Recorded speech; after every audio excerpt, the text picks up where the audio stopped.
के 1 मंथ बचा हुआ है एग्ज़ाम में, या फिर किसी का 2 मंथ बचे हैं एग्ज़ाम में, या फिर किसी के उससे कम दिन बचे हैं, किसी के 15 दिन बचे हैं, किसी का 1.5 महीना है, किसी का 1 महीना है। तो ऐसे करके क्वेश्चन आ रहे थे कि मेरे इतने दिन बचे हुए हैं एग्ज़ाम में, मेरा 1 महीना बचा हुआ है। मोस्टली जो क्वेश्चन था वो 1 महीने को लेकर के था कि मेरा 1 महीना बचा हुआ है एग्ज़ाम में, अब मैं क्या करूँ, किस तरीके से मैं अच्छे मार्क्स लाऊँ। बहुत सारे लोग पूछ रहे थे कि मैं अबव 95% कैसे लाऊं, बहुत सारे लोग पूछ रहे थे कि मैं अबव 90% मार्क्स कैसे लाऊं, बहुत सारे लोग पूछ रहे थे कि मैं 80% से ज़्यादा मार्क्स कैसे लाऊं, बहुत सारे लोगों को कहना था कि 1 महीना बचा हुआ है, मैं अच्छे मार्क्स कैसे लाऊं। तो यही सारी चीज़ें आज मैं आपको इस वीडियो में बताऊंगा। एक्चुअली मैं आपको आज इस वीडियो में एक प्रैक्टिकल सॉल्यूशन दूंगा, एक रोड मैप दूंगा, जिसको कि फॉलो करके आप एटलीस्ट एक अच्छे मार्क्स ला सकते हैं 1 मंथ के अंदर भी। ठीक है, तो चलिए आइए देख लेते हैं। तो स्वागत है आप सभी का स्टडी हुकोटी यूट्यूब चैनल में। आगे बढ़ने से पहले दोस्तों इस वीडियो को लाइक कर देना। टारगेट रखते हैं 2000 लाइक का, तो लाइक ज़रूर से कर देना। लाइक करना फ्री है, लाइक करने के कोई पैसे नहीं लगते। सब्सक्राइब कर लें और बेल आइकन पे ज़रूर क्लिक कर लें, जिससे कि आप आने वाली कोई भी वीडियो मिस ना करें और फाइनली उन वीडियोस को देख के आपके अच्छे मार्क्स आ पाएँ। पहले तो मैं एक सिंपल सा आंसर दे देता हूँ आपको। बहुत सारे लोग ये भी पूछते हैं कि अब मेरा 1 ही मंथ बचा है और अब मैं क्या करूँ, मुझे समझ में नहीं आ रहा, क्या 1 महीना पढ़ के अच्छे मार्क्स लाए जा सकते हैं, मैंने अभी तक कुछ नहीं पढ़ा है। तो सबसे पहली चीज़ मैं आपसे कहना चाहता हूँ कि यार जितना समय आप इस सवाल को पूछने में लगा रहे हो ना, अगर आप इतना समय पढ़ाई करने में लगाओ तो आपको ज़्यादा फ़ायदा होगा। फ़ायदा इसलिए होगा क्योंकि एक तो आप पढ़ोगे, उससे आपको बेनिफिट मिलेगा। दूसरी चीज़ ये होगी कि आपका माइंड स्ट्रेस फ्री रहेगा, क्योंकि आप फालतू की चीज़ें नहीं सोचोगे अगर आप अपना ध्यान पढ़ाई में लगाओगे। ठीक है, और अगर आप मुझसे पूछना चाहते हो तो हाँ, अगर आप ढंग से पढ़ें तो 1 महीने में भी काफ़ी अच्छे मार्क्स लाए जा सकते हैं। तो बिना टाइम ज़्यादा गवाए मैं आपको सीधी बातें बताता हूँ। देखिए, सबसे पहली चीज़ एक सिंपल सी स्ट्रैटेजी जो कि कम टाइम में मैं फॉलो करता हूँ, वो मैं पर्सनली आपको बताता हूँ। ज़्यादा कोई बड़ी चीज़ नहीं है, 3 स्टेप मेथड है, ध्यान से सुनिए और देखिएगा। देखिए, सिंपल सा एक काम करना है आपको। एक सिंपल सा चीज़ है, मान लीजिए आपके एग्ज़ाम में 1 मंथ बचा है। अब एक चीज़ पहले क्लियर कर दूँ, जो भी आपका टाइम जितना भी बचा हो उसके तो आपको ये 3 पार्ट कर लेने हैं जो भी मैं आपको बताने वाला हूँ। हो सकता है किसी का थोड़ा ज़्यादा टाइम बचा हो सकता है किसी का थोड़ा कम टाइम बचा हो, तो अपने हिसाब से डेज़ को डिवाइड कर लेना। ये मत पूछना कि मेरे तो थोड़े ज़्यादा दिन बचे हैं तो मैं क्या करूँ, मेरे तो थोड़े कम दिन बचे हैं ये क्या करूँ। तो जो भी है, यही वीडियो है सबके लिए है, चाहे आपके 1 महीने से ज़्यादा बचाओ या 1 महीने से कम बचाओ। 1 महीने का एग्जांपल मैं इसलिए ले रहा हूँ क्योंकि 1 महीना मेरे एग्ज़ाम में बचा है, ये चीज़ काफ़ी सारे लोगों ने पूछी थी।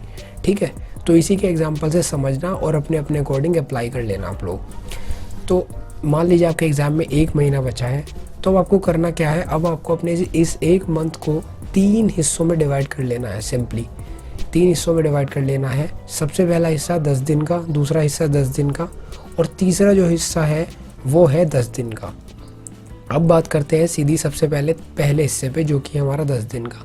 इस हिस्से को आपको क्या करना है, सीधा सबसे पहले आपको स्टार्टिंग के 10 दिन लेने हैं। ठीक है, मान लीजिए आपके जो 1 महीना बचा है एग्ज़ाम में, उसके जो पहले 10 दिन है आपको वो उठा लेने हैं। अब इन 10 दिनों में आपको क्या करना है, अपने पहले 10 दिन में आपको अपने पहले 10 दिन में ऐसी प्लानिंग करनी है, ऐसी पढ़ाई करनी है कि आपको आराम से आप अपने एग्ज़ाम में पास हो जाएं। अपने दिमाग में ये सोचिए कि अब मेरे पास ये पहले 10 दिन है, इन 10 दिनों में सिर्फ मुझे ऐसा पढ़ना है या फिर वो पढ़ना है जिससे कि मैं सिर्फ पास हो जाऊं। और कोई गोल मत रखिए कि मेरे इतने % आ जाए, ये आ जाए, वो हो जाए, कुछ सोचिए मत। सिंपल सा एक नॉर्मल सा गोल, 10 दिन पास होना है। सिंपल सी चीज़, 10 दिन में मुझे पास होना है। अब पास होने के लिए आप क्या क्या कर सकते हैं 10 दिन में, ये सुनिए। देखिए, सबसे पहली चीज़ तो यह है कि कोर वैल्यू जो है, कोर कंटेंट है आपकी पढ़ाई का, उस पर फोकस कीजिए। सारा कोर कंटेंट जो है ना, वो मेन चीज़ होती है। अब आप उसके लिए बहुत सारी चीज़ें कर सकते हैं, जैसे कि सबसे इम्पोर्टेंट चीज़ क्या है, जो भी आपका सब्जेक्ट्स हैं, सारे सब्जेक्ट्स की बात कर रहा हूँ मैं, सारे सब्जेक्ट्स में आपको सबसे पहले पास होने के लिए जो जो चीज़ पढ़नी है वो इन 10 दिनों में कवर करनी ही होगी, चाहे आपके कितने भी सब्जेक्ट्स हो। ये मत बोलना बाद में कि मेरे तो इतने सब्जेक्ट हैं, मेरे उतने सब्जेक्ट है, कैसे करूँ, वो आप देखो कैसे करो, आपको करना ही है। इतना मत सोचो कैसे करूँ क्या करूँ, बस लग जाओ। मेनली आपको करना क्या है, जो भी आपका कोर कंटेंट है, मेन जो कंटेंट है जो कि सबसे ज़्यादा मार्क्स का आता है, जिसमें से सबसे ज़्यादा मार्क्स के क्वेश्चंस आते हैं, बड़े क्वेश्चंस आते हैं, उस पर सबसे पहले 10 दिनों में फोकस करना है सारे सब्जेक्ट्स के। अब देखिए, फॉर एग्जांपल्स कुछ सब्जेक्ट में जैसे कि फिजिक्स केमिस्ट्री वगैरह में थ्योरम वगैरह होती हैं, कुछ ऐसी बड़ी बड़ी थ्योरम्स होती हैं जिनको हमें प्रूव करके आनी होती है, तो वो मैक्सिमम मार्क्स में आ जाती हैं। ठीक है, उनसे रिलेटेड कुछ क्वेश्चंस हो सकते हैं ऐसे। तो अगर आप उनको बिल्कुल अच्छे तरीके से याद कर लें, समझ लें, तो वो क्या करेंगे, आपको पासिंग मार्क्स दिलाएंगे, क्योंकि वो सबसे ज़्यादा मार्क्स की आती हैं। तो मेनली मेरा मकसद ये है कि आपके जो एग्ज़ाम में सबसे ज़्यादा मार्क्स के जिस तरीके के क्वेश्चन आते हैं, उनसे रिलेटेड टॉपिक्स को आप बहुत ही अच्छे तरीके से इन स्टार्टिंग के 10 दिन में पढ़ लें, जो कि आपको पास करवा देंगे। तो सबसे पहला इसका फ़ायदा क्या होगा आपको, अगर आपने इन 10 दिनों में वो सारी चीज़ें कवर कर ली, तो एक तो आपका जो टॉपिक्स हैं ये इंपॉर्टेंट टॉपिक्स कवर हो जाएंगे, तो एटलीस्ट आप एग्ज़ाम में कुछ लिख के आएंगे। और दूसरी चीज़ ये कि आपके दिमाग से जो फेल होने का डर है वो ख़त्म हो जाएगा। ठीक है, तो ये दो चीज़ बहुत इंपॉर्टेंट रहेंगी। तो पहले 10 दिनों में आपको कुछ ऐसा करना है, ऐसी पढ़ाई करनी है जिससे कि आप पास हो सकें। तो पहले 10 दिन का गोल रखिए कि मुझे पास होना है। अब इसमें आप एक चीज़ तो मैंने बता दी कि आप इस कोर कंटेंट पे फोकस कीजिए जो मैक्सिमम मार्क्स का है। दूसरी चीज़ आप क्या कर सकते हैं, आप पिछले सालों के पेपर से एनालिसिस कीजिए। आप अपने दोस्तों के पास जाइए जो पढ़ने वाले हैं, उनसे पता कीजिए कि भाई क्या इंपॉर्टेंट है। जो पूरे साल पढ़ता है उसे पता होता है क्या इंपॉर्टेंट है।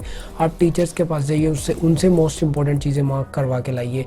जहाँ जो कर सकते हो वो करिए, सैम्पल पेपर पढ़िए, और जितनी भी ये एंड टाइम पे बुक आती हैं, एग्ज़ाम आइडिया हो गई, चाहे 100% सक्सेस हो गई, ये जो भी आपको मिल सके, जो भी आप पढ़ सकें उसको पढ़िए, और पढ़ के मोस्ट इम्पॉर्टेंट ज़्यादा मार्क्स वाले टॉपिक्स को निकालिए। ये आपका पहले 10 दिन का गोल है, ये आपके पहले 10 दिन में आपको करना है। ठीक है, अब चाहे कोई फ़र्क नहीं पड़ता आप कौन से बोर्ड में है, कौन से स्कूल में है। मैंने इन दोनों बुक्स का एग्जांपल लिया था, आप किसी का भी अपने अकॉर्डिंग देख लीजिए, आपको ये डिसाइड करना होगा। ठीक है, अब हम बात करते हैं अगले 10 दिन में क्या करना होगा। अब जो आपके अगले 10 दिन हैं उसमें आपको क्या करना है, जो भी आपने पहले 10 दिन में टॉपिक्स कवर किए हैं मैक्सिमम मार्क्स वाले, उनसे रिलेटेड जो भी क्वेश्चंस हैं, उनकी दबा के प्रैक्टिस कीजिए। पहले 10 दिन में आपने सिर्फ किन्हें रटा था या समझा था, जो थ्योरम्स वगैरह थी या जो भी था जो कि मैक्सिमम मार्क्स में आते हैं। अगले 10 दिन में आप क्या कर रहे हैं, उनके क्वेश्चंस की प्रैक्टिस कर रहे हैं, क्योंकि यही तो सबसे इंपॉर्टेंट है। ऐसा ज़रूरी नहीं है कि डायरेक्टली थ्योरम ही पूछ ली जाए। सबसे पहले हमने क्या करा, उन थ्योरम्स वगैरह को सही से समझा। अब अगले 10 दिनों में हम क्या कर रहे हैं, उनसे रिलेटेड जितने भी क्वेश्चंस आए हुए हैं पिछले 5-6 साल के पेपर्स में, या फिर सैम्पल पेपर में कुछ क्वेश्चंस दिए हुए हैं, उन सब की प्रैक्टिस कर रहे हैं अच्छे से। अब इसके भी हमें 2 फ़ायदे होंगे, एक तो हमारा जो रिवीजन हो जाएगा पहले 10 दिन में जितना भी पढ़ा था हमने उसका, और दूसरी चीज़ हम उसकी क्वेश्चंस की ज़्यादा से ज़्यादा प्रैक्टिस करेंगे, तो हमारे ज़्यादा चांस बढ़ेंगे अच्छे मार्क्स आने के।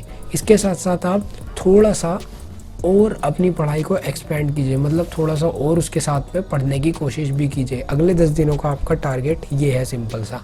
ठीक है, तो अब आपके हो गए 20 दिन कंप्लीट। अब आपके एग्ज़ाम में सिर्फ 10 दिन बचे हैं। अब इन 10 दिनों को, आखिरी वाला जो 10 दिन है, इनको आपको ब्रेक करना है 2 सेक्शन में। सबसे पहला सेक्शन है 5 दिन का, अगला सेक्शन है फिर 5 दिन का। तो अब ये जो 10 दिन है आखिरी वाले, इनमें जो पहले 5 दिन है, इसमें आपको क्या करना है, अब तक आपने जो भी पढ़ा पहले 20 दिनों में, उनका तरीके से रिवीजन करना है, बहुत ही अच्छे तरीके से, बढ़िया तरह से आपको उनका रिवीजन करना है। और रिवीजन ऐसा करना है कि आपको एंड टाइम पे इन्हें दोबारा पढ़ने की ज़रूरत नहीं पड़नी चाहिए। आपने अभी तक ये जितना भी पढ़ा शुरू के 20 दिन में, इसको बिल्कुल पक्का कर लेना है। ठीक है, शुरुआत के 5 दिन में, जो आखिरी वाला 10 दिन का स्लॉट था, इसके शुरुआत के 5 दिनों में इनको पक्का कर लेना है, जो भी आपने अभी तक पढ़ा था।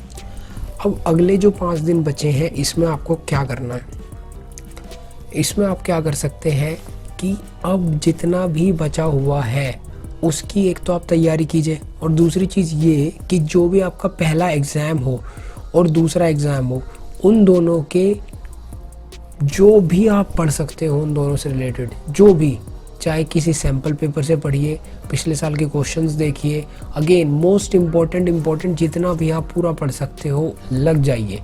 ये मत सोचिए कि यार एग्ज़ाम आने वाले, क्या होगा, ये है वो है, स्ट्रेस, सब चीज़ों से दूर हट जाइए और सिर्फ पूरी ताकत पढ़ाई में लगा दीजिए। उन 5 दिनों का आपको इस तरीके से यूटिलाइज़ करना है, और खाली पहले पेपर के लिए मत यूटिलाइज़ कीजिएगा, पहले और दूसरे दोनों पेपर को साथ लेके चलिएगा। ठीक है, क्योंकि देखिए आपको करना क्या है, सिंपली मान लीजिए आपका पूरा दिन है, तो आप आधा दिन एक एग्ज़ाम को दे दीजिए और आधा दिन दूसरे एग्ज़ाम को दे दीजिए, तो अपने 2 पेपर्स को एक साथ लेके चलिएगा।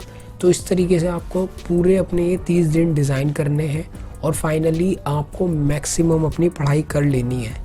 जो आप कर सकते हो, जहाँ से आप सोर्सेज कलेक्ट कर सकते हो कीजिए, चाहे आप किसी फ्रेंड से करें जो कि पढ़ने वाला हो, किसी टीचर से करें, किसी बुक से करें। मोस्ट इम्पॉर्टेंट जो निकाल सकते हो निकालिए, ऐसे टॉपिक्स, ऐसे क्वेश्चंस जो भी मैक्सिमम अपना दे सकते हैं दीजिए। ज़्यादा फालतू के चक्करों में मत पड़िए, दिमाग परेशान मत कीजिए, क्योंकि देखिए जितना आप सोचने में टाइम ख़राब करेंगे उतना अगर आप पढ़ाई में लगाएं तो आपके मैक्सिमम मार्क्स भी आएंगे और आप स्ट्रेस फ्री भी रहेंगे।